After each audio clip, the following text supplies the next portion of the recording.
So hello and welcome to another game. We are expecting white pieces, but we'll see what happens. Don't forget what we were talking about 2 games back. Always ask a question, then try to find the answer, ideally on your own, so you'll learn. And then try and employ it in your own games. So we are playing white pieces, and we are playing 8 game of Vienna. And we are still going to play in a Vienna style, even against Caro-Kann. Actually, I made a mistake here, but that is absolutely fine. We are going to play d3. And if black wishes so, we will play with them the endgame.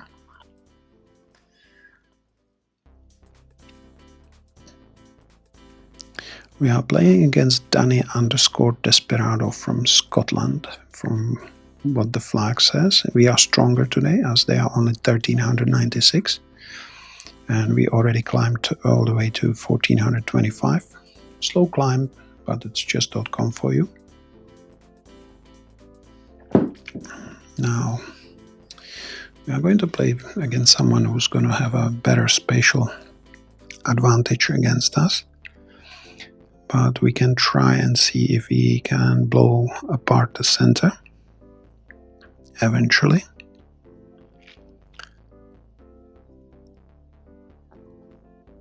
And we can do now we have the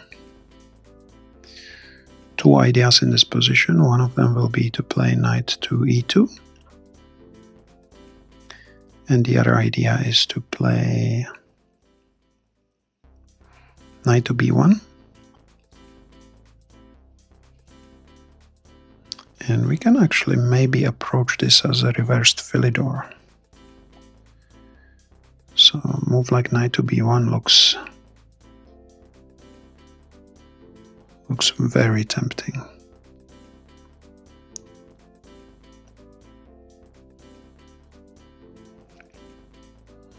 I kind of like move knight b1 idea. Knight to e2 doesn't look too bad either. But I think we will play reverse Philidor here with knight to b1. And if black wishes to play e5, we will hit the center with the immediate f4. And we play like a reverse Philidor with maybe some tempo, because I believe the c6 pawn isn't so useful. So I would say that we play e4, they play d5, we play d3, they play d4. And now it's their move. So we probably lost some tempos in the process, but like one of the moves that they will eventually play is c5, so it's not such a big deal.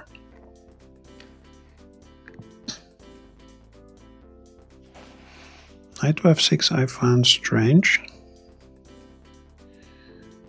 So my first idea is to play bishop e2.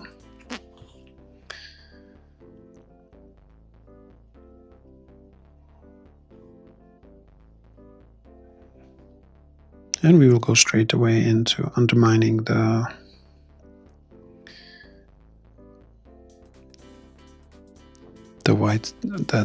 opponent center. I keep saying the wrong colors. I don't know why. I need to learn better.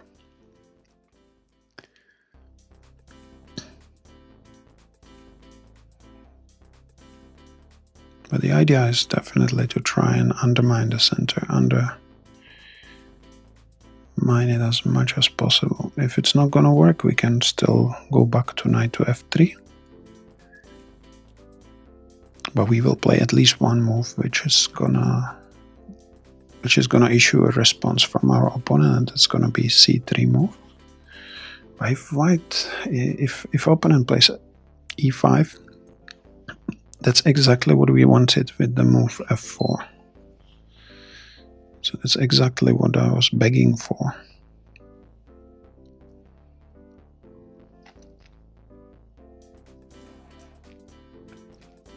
This is exactly what I want. Well, sometimes we need to look at some knight g4, e3, but I believe that pawn on e3 early in the game is not going to be such a big problem.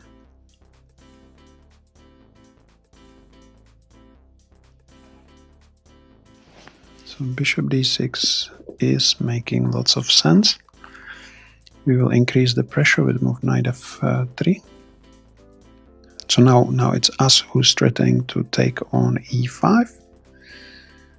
And black will have to make some move, possibly knight d7.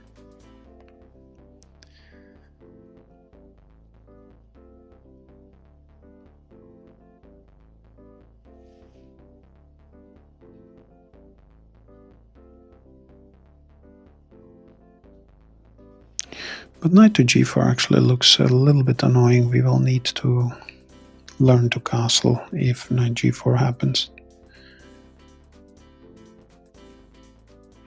Oh, actually, knight g4, we have moved knight takes d4. So there's lots of tactical possibilities here. And opponent isn't playing necessarily a bad game just yet.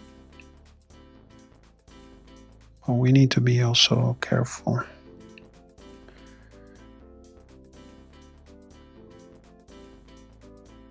Because there are some positions that we most likely not gonna like. As our king is a little bit in a trouble at the moment. So even though it's gonna get very sharp, it's gonna be lots of fun.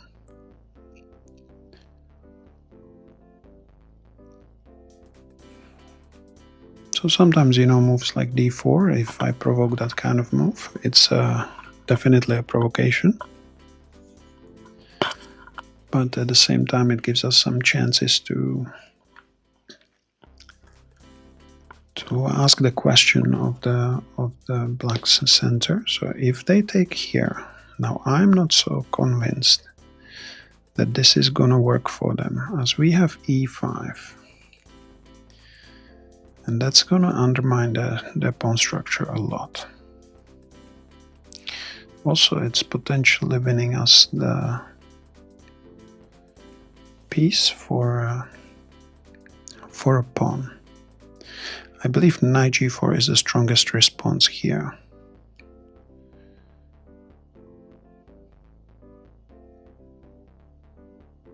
In which case, e takes d6, knight e3. Bishop b4, I don't fear at all, because c3 is one of the moves that we always wanted to play.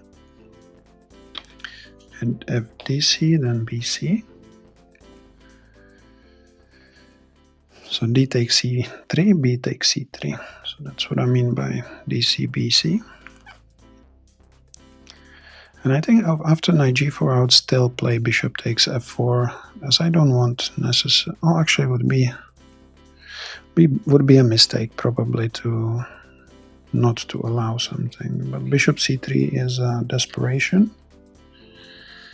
Simply develop the knight. And from here on, black is nothing but losing the game. So knight to d5.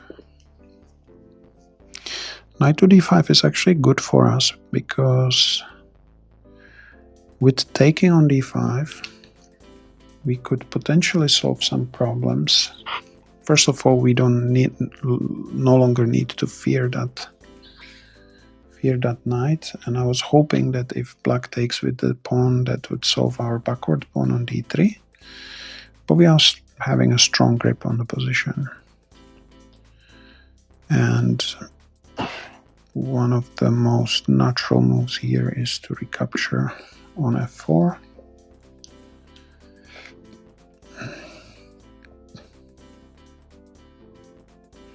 Black can potentially play bishop g4, threatening after castle, bishop f3, queen d4 check, winning this bishop.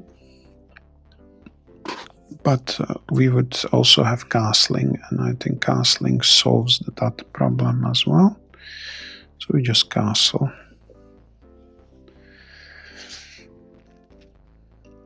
So now black is playing c5, which is a reasonable move.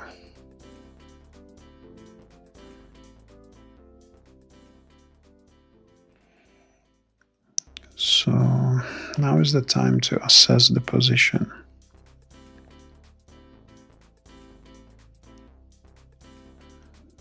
Now is the time to assess the position. So one of the ideas we have is to start attacking the pawn on c5. So we will start with move rook c1.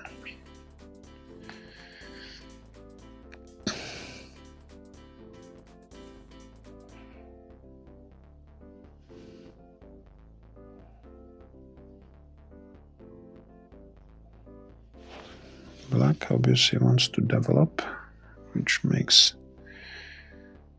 more than sense.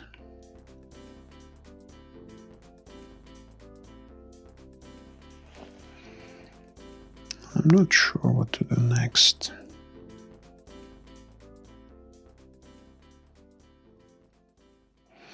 Because this pawn is a potential weakness.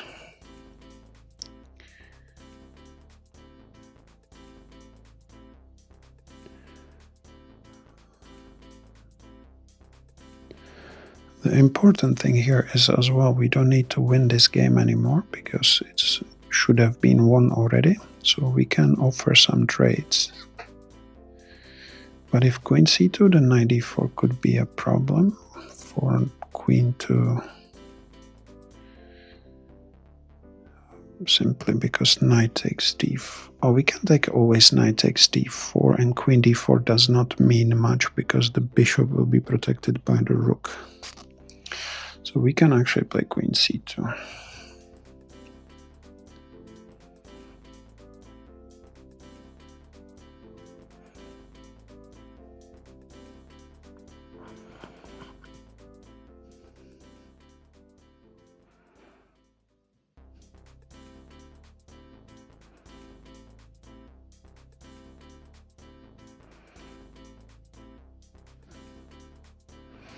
And this is the advantage of our position, that we now can start trading the pieces or offering trades, and black will simply need to start refusing those offers.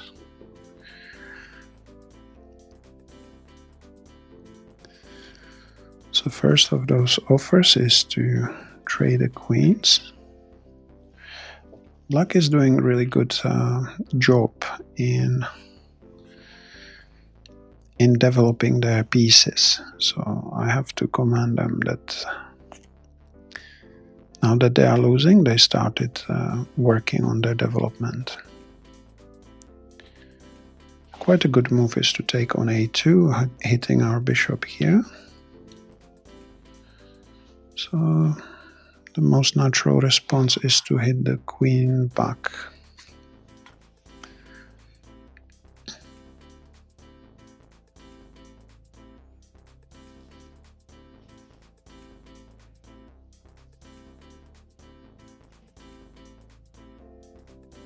Now queen to a4 looks like an interesting move as well.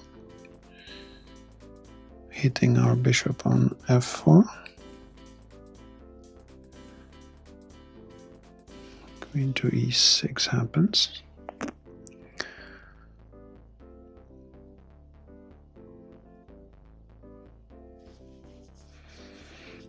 To which we can offer another trade of queen d6.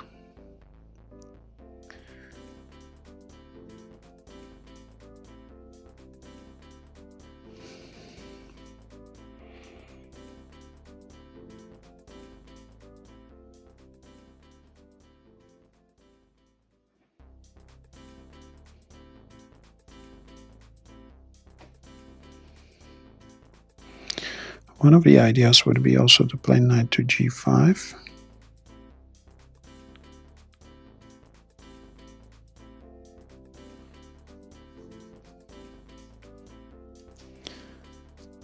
Yes, we are going to hit the queen.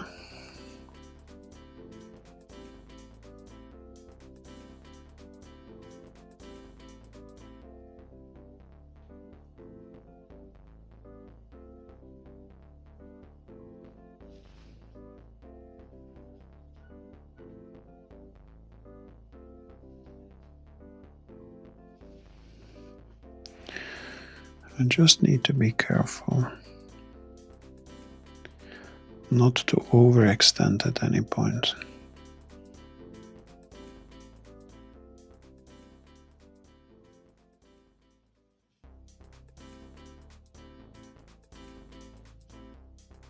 Some of those active moves are presenting me also with the problems. Knight on g5 has no long-term life.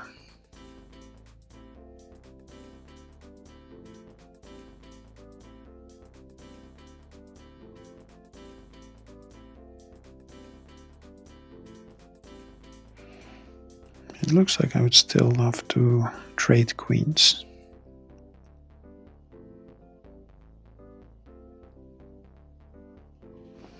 The queen g6, that would be a problem with it. When we play h4, we can potentially trap the queen, but we also need to be careful if bishop takes d3. So if queen d7 happens,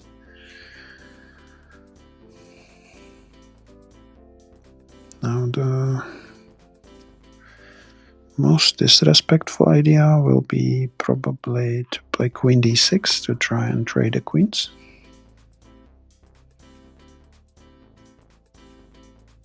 And I believe with that extra piece that we are having, this is probably way to go, but black does not have to trade with us.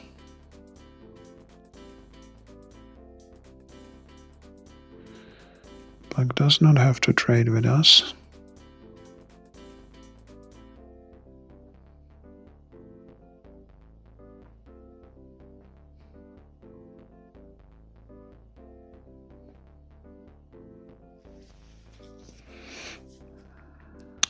Black also cannot take on d3 because we can just simply pin the bishop. Pinning and winning.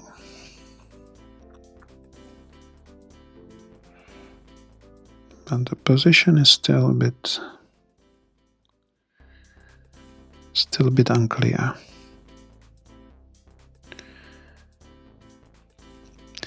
If queen d4, knight d4, bishop takes d3.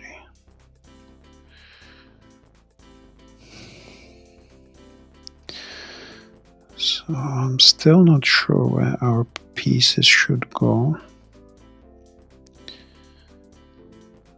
One of the pieces that I would like to activate is the knight on d6. Some piece on d6.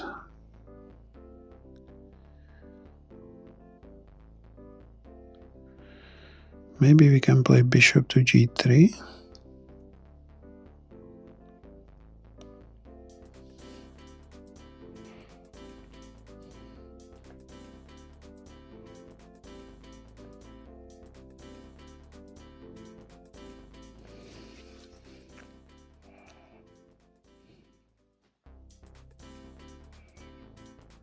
I'm struggling to find some good plan. What shall we do?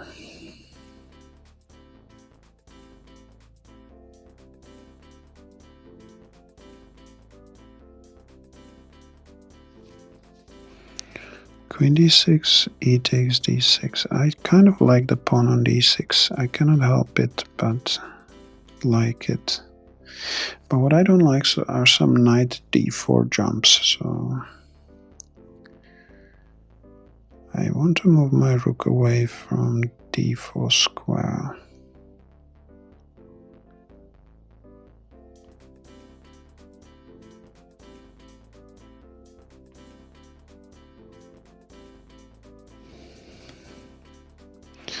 The knight on c6 is very well developed.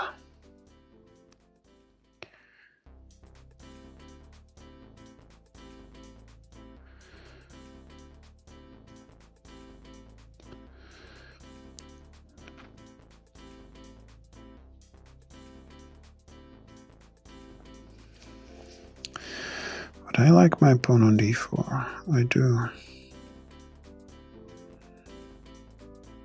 So I can play rook b2.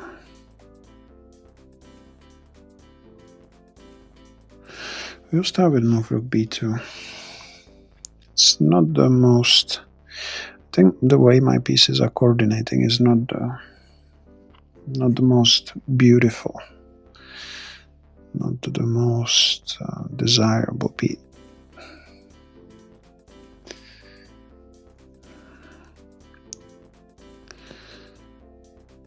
So rook to c8 makes sense. So black might want to play rook d, knight to d4 eventually.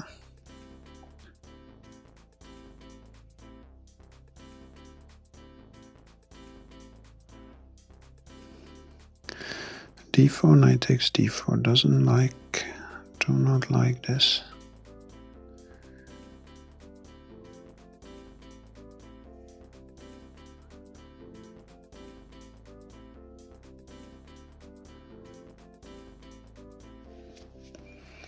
I don't like knight d4, but there will be no more knight moves if I play bishop e3.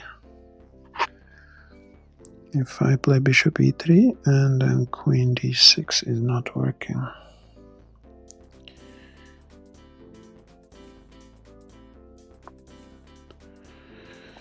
So why don't you play knight to d4? If I play queen d6,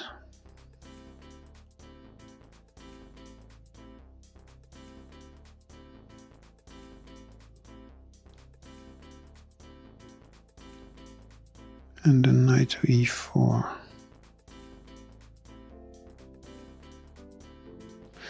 We are going to offer a trade of queens. Hate it or love it, we need to trade them.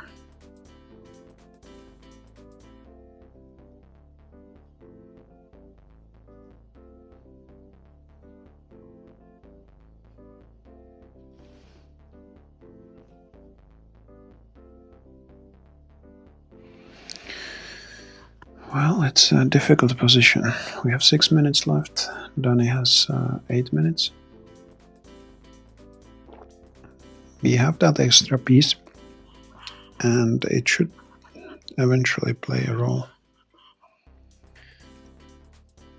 How big of a role? We can only wait and see.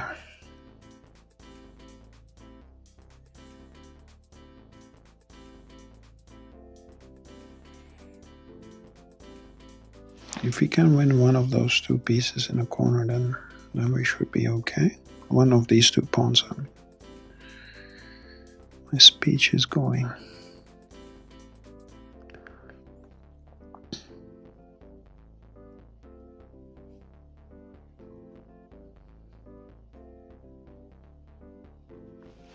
Rook d to d8.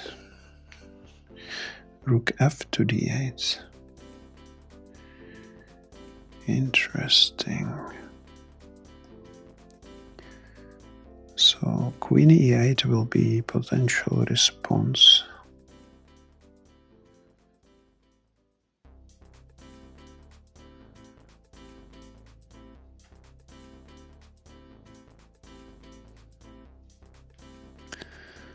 We are going to try and control the e3, but it's not going to happen. We cannot control e3. Queen d7, rook d7, and then we can play rook d1.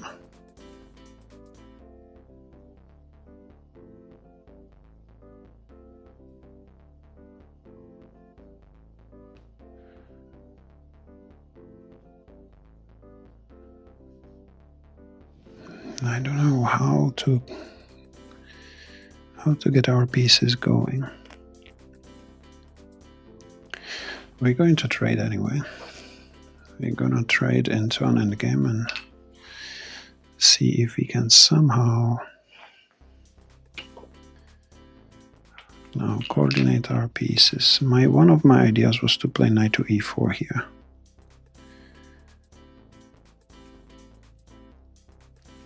Some of my other ideas might be play bishop to e3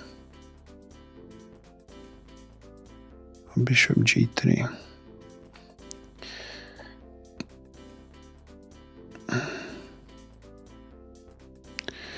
I'm going to play bishop g3 here because that's hitting the bishop on f5. If they can win the pawn on d3, that is absolutely fine because we are getting either f7 or b7 pawns.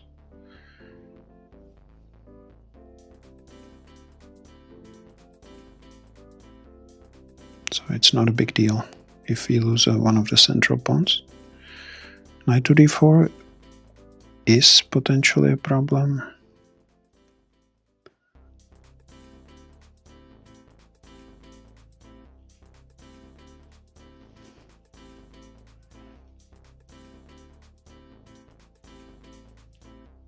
But we can again play knight to e4 ourselves, so it's not gonna be end of the world. As after knight e4,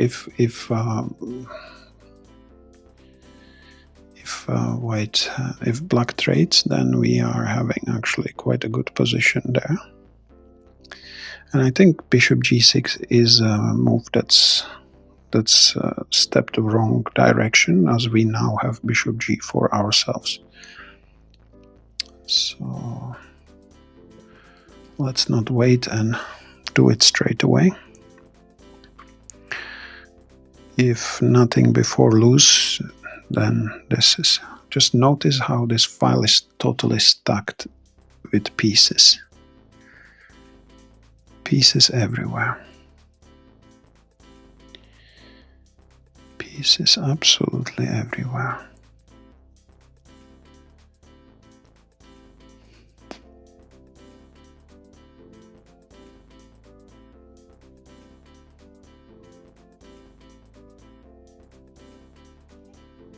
I don't think that any counterattack now works. Notice, like in most of our games, because we are not developing our bishops early, we always get to keep a pair of bishops against our opponents, which is one of the strong suits of all the systems that we play. The other thing is we oftentimes win a bishop or something like that. So f5, I'm sure most of you know the rule and can find the best move. Simply we will take on f6 and renew the threat. We call this en passant. So we capture and then take the pawn. And we won by resignation. So black was probably testing if we know the rule. Their position just became even more hopeless than in a previous. So black would probably play rook d8, which we capture. Or maybe we don't need to capture just yet. First we can play bishop a e6 check, which could then help us to decide what to do. Obviously, if the king goes here, then there could be some really nice moves like taking here. But most likely we are not winning anything here. If the king goes into the corner, then move like f7 could be a big danger. So we are threatening to promote and win. So if the king is here, some potential. Actually, yes, we can probably play like this. If takes, we have knight to e6 check, just winning the pawn with knight f takes g7.